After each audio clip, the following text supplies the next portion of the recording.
আসসালামু আলাইকুম রহমাতুল্লাহি ওয়া বারাকাতুহু।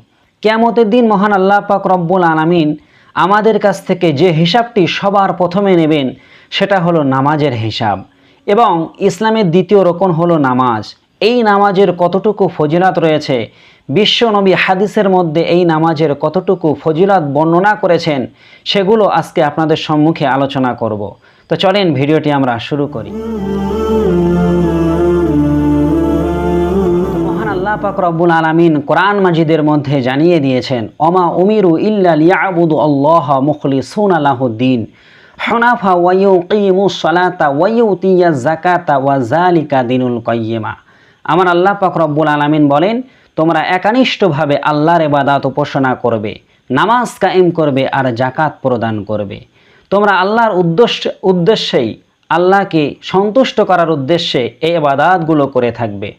এবং বিশ্বনবী সাল্লাল্লাহু আলাইহি ওয়াসাল্লাম নামাজের ফজিলত বর্ণনা করতে যেয়ে তিনি বলেছেন, as-salatul খামসু, 5 ওয়াক্ত নামাজ, ওয়াল জুমআতু ইলাল জুমআতি, এক জুম্মা থেকে আর এক জুম্মা পর্যন্ত, ও রমাদানু ইলা রমাদানা, এক রমজান থেকে আর এক রমজান পালন করা পর্যন্ত, মুকাফফিরাতুন লিমা বাইনাহুমা, এই মধ্যবর্তী সময়ে যে গুনাহ হয়ে থাকে সেগুলোর কাফফারা হয়ে যায়। সুবহানাল্লাহ। তার মানে এক রমজান মাসের কোনো ব্যক্তি রোজা পালন করলো, অপর বছরে যদি আবার ওই ব্যক্তি একটি মাস রোজা পালন করে, এই যে মধ্যবর্তী সময়ে ওই ব্যক্তি যত সগীরা গুনাহ করবে, ছোট গুনাহ করবে, এগুলো তার জন্য কাফফারা হয়ে যায়। সুবহানাল্লাহি ওয়া বিহামদিহি। তো অন্য হাদিসের মধ্যে বিশ্বনবী সাল্লাল্লাহু আলাইহি ওয়াসাল্লাম তিনি আরও বলেছেন, আরও জানিয়েছেন যে একদা বিশ্বনবী সাল্লাল্লাহু আলাইহি ওয়াসাল্লাম সাহাবীদেরকে নিয়ে যাচ্ছিলেন একটি রাস্তা ধরে। রাস্তার মধ্যে ছিল একটি শুকনো গাছ। আমার নবী সেই গাছে দুটি ডাল ধরে নাড়া দিলেন, পাতাগুলো ঝরঝর করে পড়তে লাগলো। এরপরে বিশ্বনবী বললেন, সাহাবীরা, তোমরা দেখেছো কিভাবে এই শুকনো গাছ থেকে পাতাগুলো ঝরে পড়লো? একইভাবে যখন আমাদের মধ্য হতে কোনো ব্যক্তি নামাজ আদায় করে, ওই ব্যক্তি নামাজ আদায় করার সাথে সাথে তার গুনাহগুলো এভাবে ঝরে পড়ে যায়। সুবহানাল্লাহ। এগুলো সবই নামাজ পড়ার ফজিলত। একজন ব্যক্তি আমার নবীর কাছে আসলেন, এসে বললেন, ইয়া রাসূলুল্লাহ, ইয়া হাবিবাল্লাহ হুজুর, আমি এমন একটা অপরাধ করেছি যে অপরাধের শাস্তি আল্লাহর কোরআন যেমন বলেছে আমাকে আপনি তেমন শাস্তি দিন। কিন্তু বিশ্বনবী সাল্লাল্লাহু আলাইহি ওয়াসাল্লাম ওই ব্যক্তির কাছে একবারও জানতে চাইলেন না যে তুমি কি অপরাধ করেছো।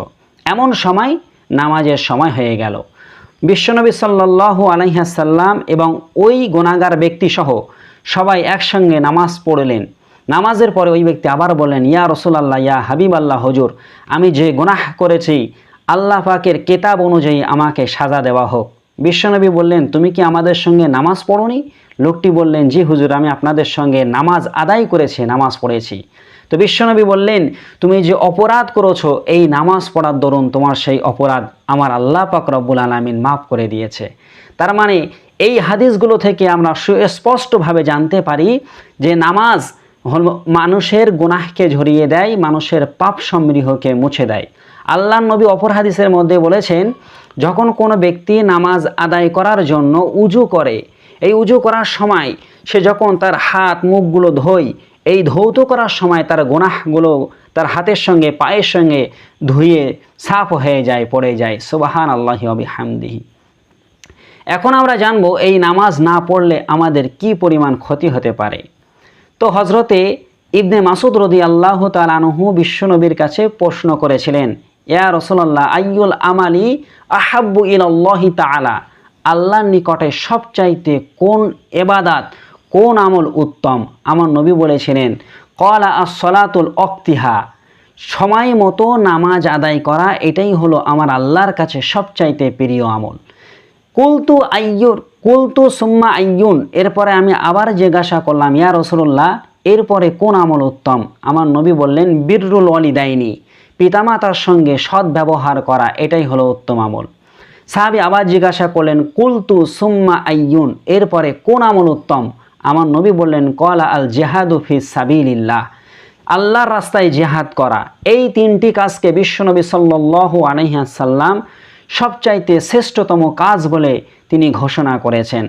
তার মানে যদি জীবনে এমন পরিস্থিতি আসে যে দুশমানেরা, ইসলামের ক্ষতি করার জন্য ইসলামকে দুনিয়ার বুক থেকে ধ্বংস করার জন্য যখন মাথা চাড়া দিয়ে উঠবে, তাদের বিরুদ্ধে যেমন জেহাদ আমাদের করতে হবে, একইভাবে নামাজও আমাদের টাইম মতো আদায় করতে হবে এবং পিতামাতার সঙ্গে সৎ ব্যবহার করতে হবে। এটাই বিশ্বনবী সাল্লাল্লাহু আলাইহি ওয়াসাল্লাম আমাদেরকে উপদেশ দিয়েছেন। তো হযরত জাবির রাদিয়াল্লাহু তাআলা আনহু তিনি একটি হাদিস বর্ণনা করেছেন।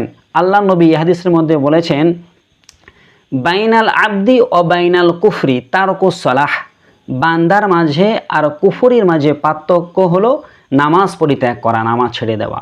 যখন কোনো ব্যক্তি সে ইচ্ছায় নামাজ পরিত্যাগ করে, ওই বান্দা কিন্তু কুফরি করে। কুফরি করলে কিন্তু কাফেরদের দলভুক্ত হয়ে যায়। যদিও এই বিষয়টাই ইমামদের মতভেদ আছে, তবে হাদিসের মাথানে কিন্তু কুফরির কথা বলা হয়েছে।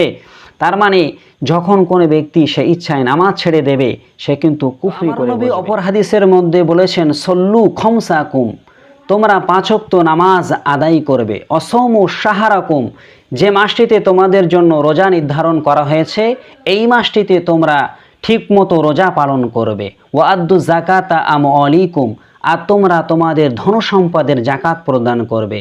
ওয়াতিউ ইজা আমিরকুম, আর তোমাদের যে আমির রয়েছে, নেতা রয়েছে, যে শাসক রয়েছে, তোমরা তার অনুগত্য স্বীকার করে নেবে। এই 4টি আমল যদি তোমরা করতে পারো, আমি বিশ্বনবী সাল্লাল্লাহু আলাইহি ওয়াসাল্লাম জানিয়ে দিলাম, তাদখুলু জান্নাতা রাব্বিকুম, তোমরা আমার আল্লাহ পাকের তৈরি দয়ার জান্নাতের মধ্যে প্রবেশ করতে পারবে। সুবহানাল্লাহ। তবে এখানে একটি বিষয় হলো, নেতা যতক্ষণ ইসলামের পাবন্দি করবে, ইসলামের বিরুদ্ধে যতক্ষণ কোনো কথা না বলবে, ততক্ষণ পর্যন্ত ওই নেতার অনুসরণ করা কর্তব্য। কিন্তু যখন ইসলামের বিরুদ্ধে কোনো নেতা কথা বলবে, তখন ওই নেতার পাবন্দি করা, ওই নেতার অনুসরণ করা, ওই নেতাকে মানা ইসলাম শরিয়াতে জায়েজ নেই। এই বিষয়টা খুব ভালোভাবে বুঝে নিতে হবে। তো এই ছিল নামাজের ফজিলত। যদি আমরা যারা নামাজি বান্দা, এইগুলো জানার পরে তাদের নামাজ পড়তে আরও বেশি ভালো লাগবে। আর যারা এখনও নামাজ শুরু করেনি, বিশ্বনবীর এই হাদিসগুলো শোনার পর আমি আশা করব দিনে 1 ওয়াক্ত হলেও যেন তারা একটু নামাজটা পড়ে নেয়। তো যদি ভিডিওটি ভালো লাগে, অবশ্যই ভিডিওতে একটি লাইক করবেন, আর এই চ্যানেলে নতুন হলে চ্যানেলটাকে সাবস্ক্রাইব করতে ভুলবেন না। ইনশাল্লাহ অন্য কোনো দিন আপনাদের সঙ্গে আবার দেখা হবে। আসসালামু আলাইকুম ওয়া রাহমাতুল্লাহি ওয়া বারাকাতুহু।